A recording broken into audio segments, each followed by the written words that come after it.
After our family went bankrupt, my mother offered me to the creditors so my younger sister could continue her education. I became a mistress, living a life of leisure with 100,000 in monthly allowance. Meanwhile, my sister failed her college entrance exams and toiled day and night for a meager, often withheld, wage, that is, until we were reborn back to the day of our bankruptcy. My younger sister beat me to it, climbing into the creditor's bed so I could go to school.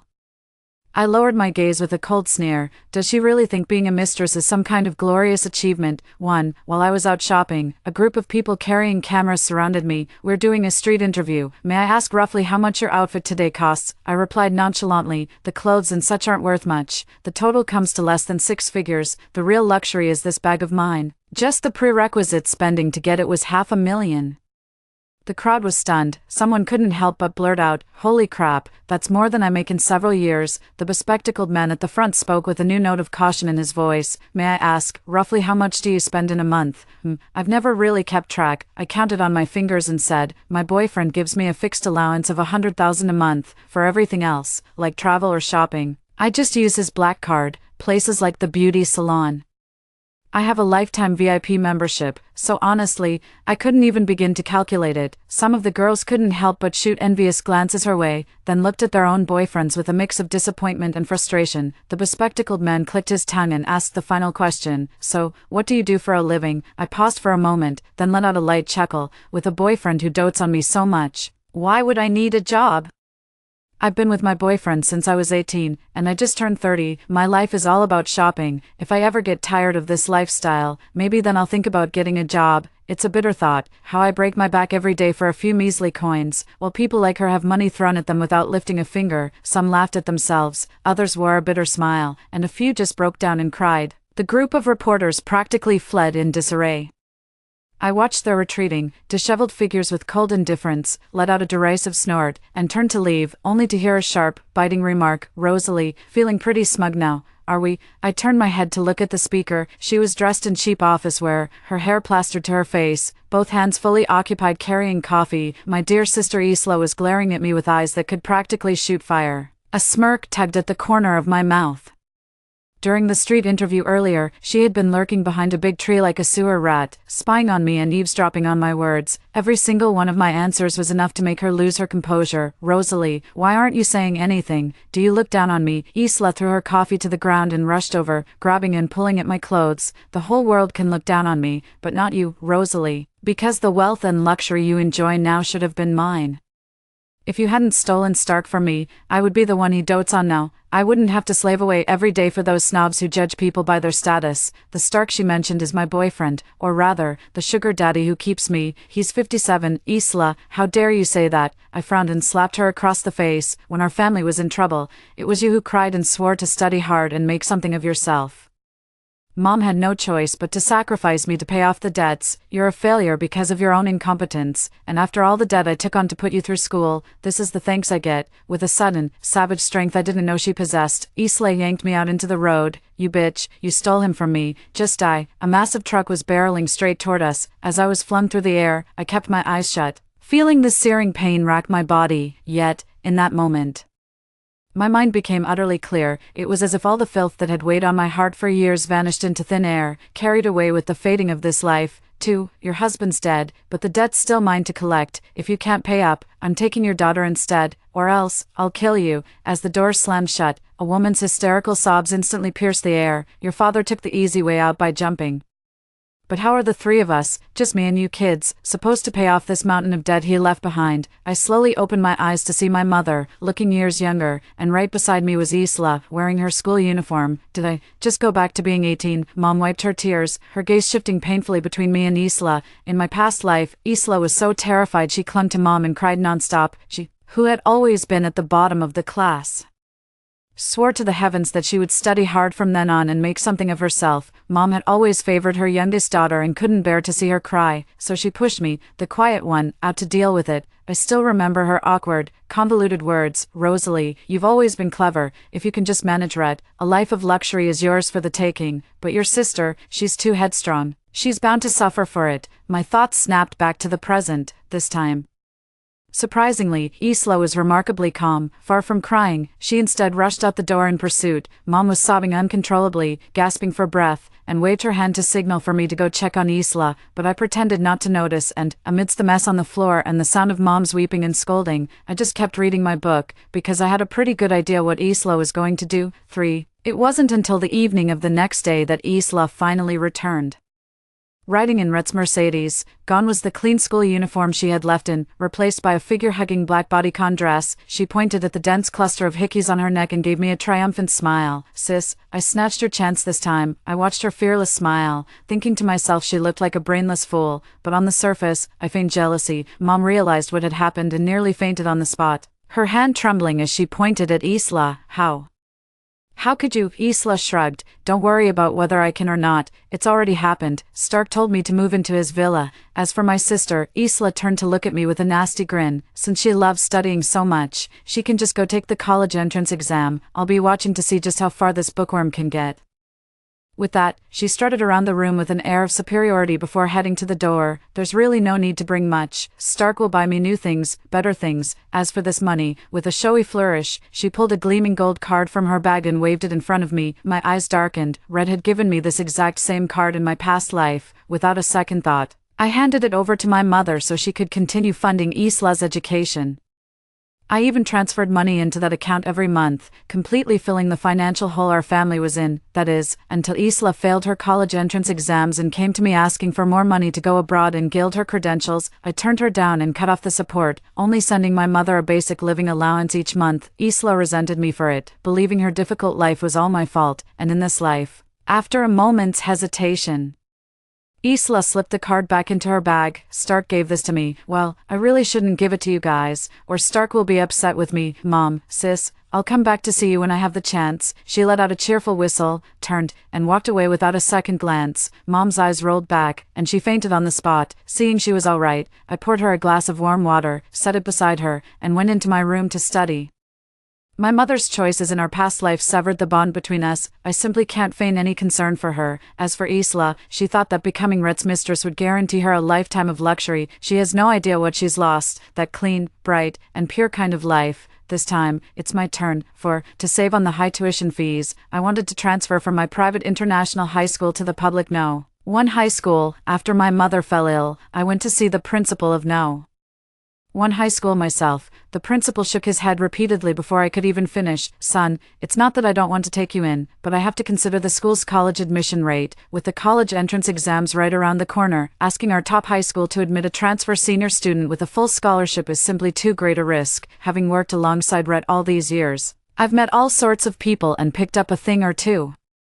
One key lesson is that mutually beneficial relationships are far more compelling. I looked at the principal and said calmly, "I can be the top scorer in the province." The principal nearly leapt from his seat, his glasses practically falling off in shock. His lips moved as if to speak, but no sound came out. I pulled over a chair and sat down opposite the principal to negotiate. "You can test me with questions, or have me sign a performance-based agreement. I'm open to anything." Half a minute later, I heard the principal's voice, slightly trembling. "You, just wait a moment." With that, he rushed out urgently. Soon, he returned with a stack of exam papers in hand, trailed by a string of teachers. A crowd of students had also gathered outside the office door, drawn by the commotion. "This is our school's predicted exam for this year's Gaokao. It hasn't been circulated. Give it a try." I nodded, picked up the pen, and started writing with a swift, scratching sound. The teacher's eyes were glued to the tip of my pen, and they would occasionally let out murmurs of amazement or skepticism, while the students at the door whispered among themselves, "Who does she think she is, putting on such an act, talking about becoming the provincial top scorer like it's as easy as buying groceries. She just says it without a second thought. How is she not nervous with all those teachers watching her?" My palms are sweating just looking. Wait, what? It's only been 20 minutes, how is she already turning the page? She must have skipped a bunch of questions. The seconds ticked by, and with the final dot of ink, I finished answering the last subject's exam. The teachers couldn't wait to start grading. The final tally of the total score was 685. The principal's wavering heart was finally set at rest. "Rosalie, your results are indeed excellent. While not quite top of the class, they are more than sufficient. I grant you admission." The teachers all remarked with a sigh, to complete all 6 subjects under such immense pressure and still achieve this score is truly commendable. As for being the top scorer, we shouldn't force it, just doing your best is enough. I calmly tapped the exam paper. The teachers marked this final, most difficult problem incorrectly. The principal was stunned. He immediately picked up the exam paper for a closer look, then slammed his hand on the desk. Rosalie is right.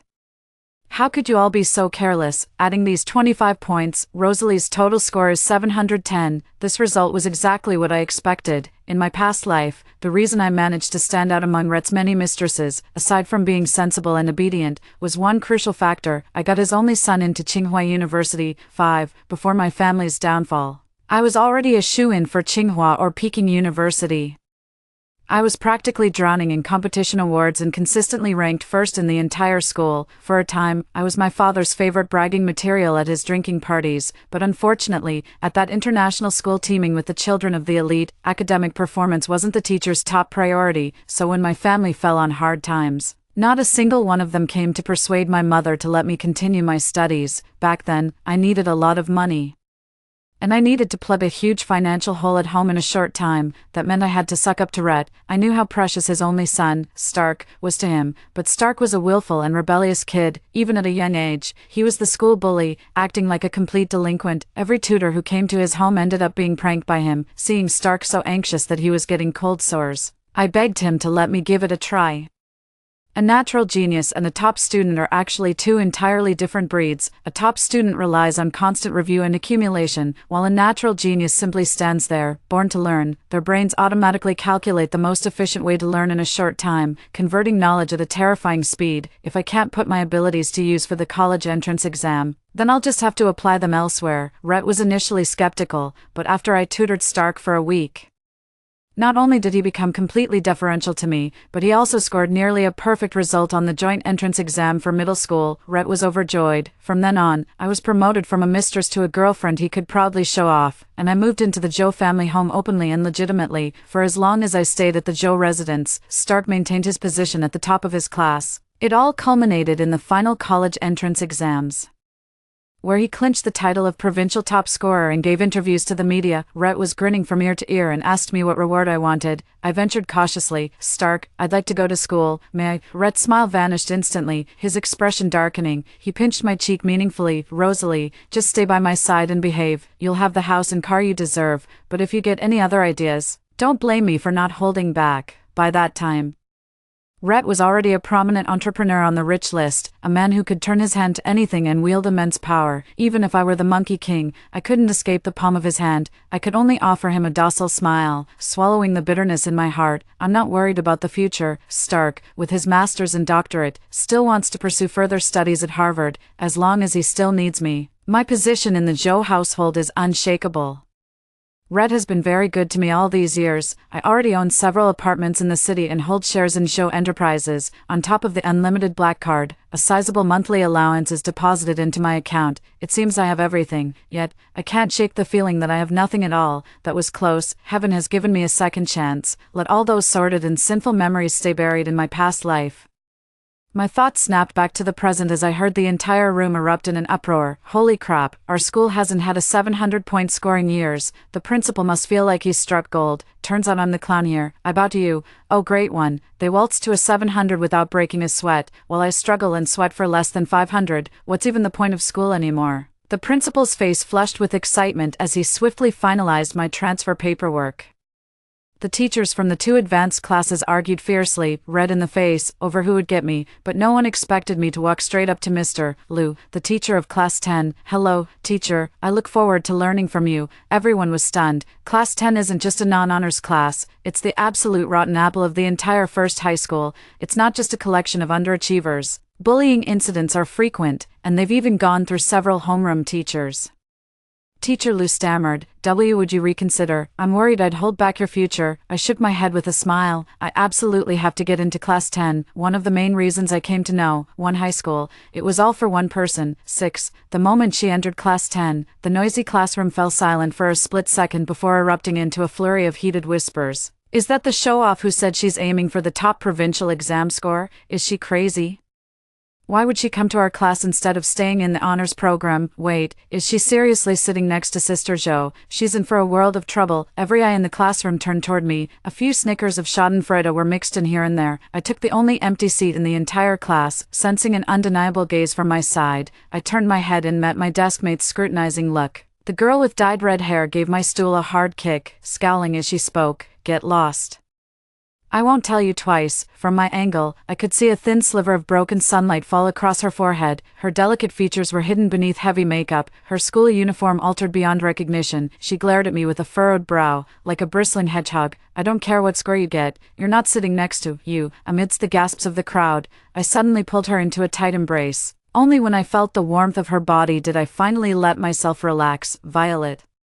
My eyes brimming with tears, I called out her name. You're still alive, and none of those things have happened yet. It's wonderful. 7. Rhett's first wife left him with a son and a daughter. Violet, the eldest daughter, was completely overshadowed by Stark, the only son. During my stay at the Jo residence, I saw that tough-looking girl huddled in the dark, crying on her own shoulders, more times than I could count. Given the difference in our stations, we had barely exchanged a few words. That all changed when Rhett found an anonymous love confession on my phone and beat me with his belt. The frenzied man was as terrifying as a demon. Screams, wails, pleas for mercy. I barely survived the nightmare of that night. I lay naked on the bed, too weak to even put on clothes. My entire body burned with pain, and I wished I could just die right then. A cool sensation pressed against my wound. I tilted my head slightly and saw the girl who always had harsh words for me. Carefully applying medicine to my wound, her movements were gentle and slow, and she asked me from time to time if it hurt. Back when my mom was around, Rhett used to beat her too, so I always keep this kind of medicine in my room. You're about my age. What made you think getting involved with that old man Rhett was a good idea? Was it for the money? My voice was hoarse as I spoke. For my family. Violet was silent for a moment, then said, as if to comfort me, no matter what.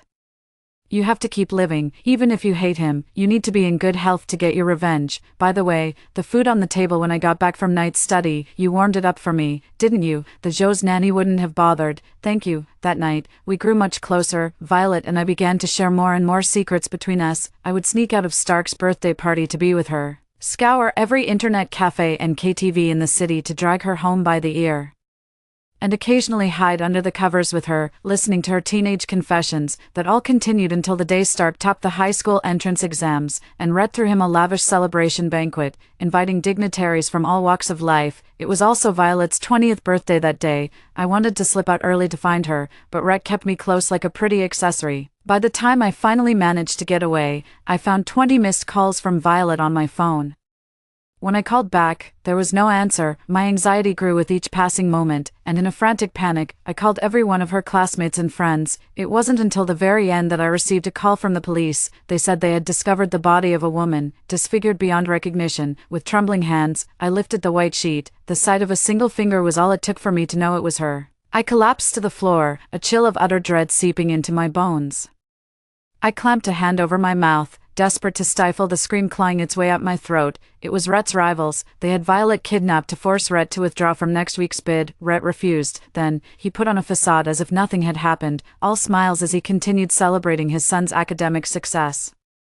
I cannot fathom the inhuman torment this fragile girl endured before her death. All that is known is that her leg bones were utterly shattered, and several steel nails had been driven into her brain. Her once youthful and radiant body was left mangled, like a doll torn to pieces. Violet died at the age of 20. I think a part of me died that day, too. For the next 10 years, I never cried again, I only smiled. Each smile serving a different purpose. Thankfully, it's not too late for everything. This time, I will be the one to protect her. 8. It had been a long time since Violet was last held in an embrace. She stood there, frozen in place, her hands hanging awkwardly in the air, utterly at a loss for words. A profound sense of familiarity washed over her, as if she had known this person all along, accompanied by an instinctive and effortless trust. A voice inside told her she could tell this person anything, share everything with her, the moment the other person let go. She was even hit by a vague, disorienting sense of loss. After a long moment, she snapped back to reality, realizing she'd just been upstaged by this new girl. She immediately put on a fierce, intimidating front. What's your name? Rosalie, right. From now on, you'll sit right under my nose. Don't even think about trying any funny business. A soft, adoring chuckle sounded by her ear, and a sensation like a feather brushed the tip of her nose. Then, in the girl's dark pupils, She saw her own blustering reflection. She heard a clear, bright voice, "Silly goose, I'm done for." The defensive bristle she'd just raised instantly deflated, leaving her feeling like a punctured balloon. She could only turn her head away, her ears burning red. 9. On my way home from school, I noticed a furtive shadow trailing behind me. I turned around just in time to catch a glimpse of the girl's sleeve, which she hadn't managed to hide in time. "Violet," I sighed. Pulling the timid little thing out from behind the wall, Violet puffed out her chest deliberately and raised her voice a notch. "Don't overthink it. I wouldn't stoop to following you on purpose. It's just, you're under my wing now, and this road isn't safe. I just..." Her voice trailed off as she stared wide-eyed, her hair tousled by my hand. "Violet, if you don't want to go back, you can stay at my place tonight." A slight smile played on Violet's lips before she skipped ahead of me, her red ponytail swishing. "Since you asked so sincerely, I suppose I can reluctantly agree. All right, lead the way." When we reached the front of my building and saw that familiar Mercedes, we both came to a sudden stop. Isla was dressed in a way that belied her age, swaying her hips with practiced allure as she stepped out of the car. A smug smile played at the corners of her mouth as she looked at me. "Rosalie, Stark gave me this Mercedes. He even hired a driver for me. See how much he dotes on me." She looked me up and down, then exclaimed in an exaggerated tone, "Oh my, can you not even afford the international school anymore? Where did you dig up that frumpy uniform? I was actually worried you might try to steal Stark from me, but looking at you now, all frumpy and pathetic, I feel completely at ease." She spitefully scattered a pile of banknotes in front of me. "Rosalie, the family's in desperate need of money right now, aren't they? For old time's sake, if you get down on your knees and kowtow to me, all this money is yours." I had no intention of engaging with that ungrateful wretch, and with a cold indifference, I turned my head away and made to go upstairs. I failed to notice a fiery, blazing figure rushing straight toward Isla from my side. "Your mother gave you a mouth, not so you could spew filth with it, like an enraged little lioness." Violet pounced on Isla, raining down blows with both fists. In no time, Isla's meticulously applied makeup was smeared and ruined. A whole clump of her carefully styled hair was torn out as well. Isla roared in fury. "Do you have any idea who my boyfriend is? He's the famous Rhett. If he finds out you dared to hit me, he'll kill you." Violet's eyes were red-rimmed, and she struck with even greater ferocity. "Rhett has been with plenty of women. What makes you think you're anything special? Let alone his girlfriend. Go ahead, be my guest and send him after me. Let's see if he'd actually kill for you." Isla snarled through gritted teeth. "Don't get cocky. He could sleep with 100 women and he'd still never go for a trashy girl like you." I froze mid-intervention, then gave Isla a few hard kicks and dove into the fray. It was the driver who finally cried out in alarm, "Miss, what are you doing here, and why are you fighting with Miss Rosalie?" Everyone stopped in their tracks. The driver pulled Isla aside and quietly explained Violet's identity. Isla shot a glance at Violet, then turned to call Rhett, but couldn't get through. "Seems your standing with Rhett isn't all that high." Violet sneered. Isla gritted her teeth and said bitterly, "What gives you, a worthless liability that Stark doesn't even care about, the right to say that? A little delinquent and a bookworm, you two really are a perfect match." As she spoke, she looked at me with a smug expression. "Rosalie, I've chosen a shortcut to wealth and status early on. You, on the other hand, just wait until you fail the college entrance exam and are scrambling for a pathetic job in the real world. Let's see if you can still smile then. And you," she snarled, glaring venomously at Violet, "a worthless little tramp, you're nothing but a nuisance to Stark. Once I give him a son, I'll have him throw you out on the street." With that, fearing another blow from Violet, she scrambled into her car and sped away. Violet stood rooted to the spot, trembling with rage. The barb had struck a nerve, but she stubbornly refused to let the tears fall. I put my arm around Violet's shoulder and called to her softly, "Violet, our lives won't turn out the way she said. Our future holds more than just each other. It holds promise too." 10. The next day, when Violet came to school, the whole class gasped in astonishment. What kind of magic did Rosalie use on Sister Jo, in just one day? Violet had dyed her hair back to black, put on her neat and proper school uniform, tidied up her messy desk, and neatly arranged her books on it. Soon, under the rallying call of their ringleader, her lackeys, and even their lackeys, all began to study in earnest. I leaned in for a closer look. Violet had been working seriously on the first multiple-choice question of the math test for half an hour, then drew a question mark in the blank and moved on to the second one. Me, well, that's something. Forget whether she's actually learning anything for now. At least she's going through the motions. With 300 days left until the college entrance exam, the rest of the curriculum is just a cycle of doing practice problems, reviewing, and taking tests. I asked him as Lou for permission to give the class some extra tutoring during self-study periods. In my role as class monitor, MS, Lou sighed. Rosalie, your heart is in the right place, but you know our situation as well as I do. Those kids just aren't cut out for studying. How will we know if we don't try? I walked into the classroom with a stack of handouts and passed them out to everyone. Let's hold off on the practice problems for now. First, we need to really dig into the core concepts. These are my own compiled notes on the key exam points for all 6 subjects. I've broken down the concepts into the fundamental question types you'll see on the college entrance exam, along with their common variations. Today, we'll start with the material from the first semester of 10th grade. Let's aim to master all of this before the next monthly test, by the end of the first week. Some students were amazed they could actually understand the questions now. Others remarked that their brains were finally starting to work. Someone even put up a banner that read Class 10 must triumph for the college entrance exams, and the classroom walls were plastered with the knowledge points I had organized. Mr. Lou, pleasantly surprised, simply let me use his entire class period for self-study. The other 5 subject teachers were unaware of our secret tutoring sessions. When they saw these students answering questions correctly, they even pinched their own arms, wondering if they were dreaming or still half asleep. On the eve of the monthly exam, I handed out a practice test I had created myself, tailored to everyone's review progress during this period. Violet came in first place, with a total score exceeding 500 points. The other students also did quite well, with nearly all of them scoring over 400. Amidst the joy, some began to voice their doubts. Rosalie, you didn't make the test this easy just to mess with us, did you? Violet threw a piece of chalk at him. Shut your trap and just do what Rosalie says. When the monthly exam results came out, Mr. Lou held the report card, a gentle, beaming smile on his face. He began calling out the scores one by one. The moment they heard their own scores, the class was filled with a mix of shock and delight. Without exception, they were all a bit higher than my score on the practice exam. From now on, Rosalie is my one and only queen. 11. Round 2 of review begins. The other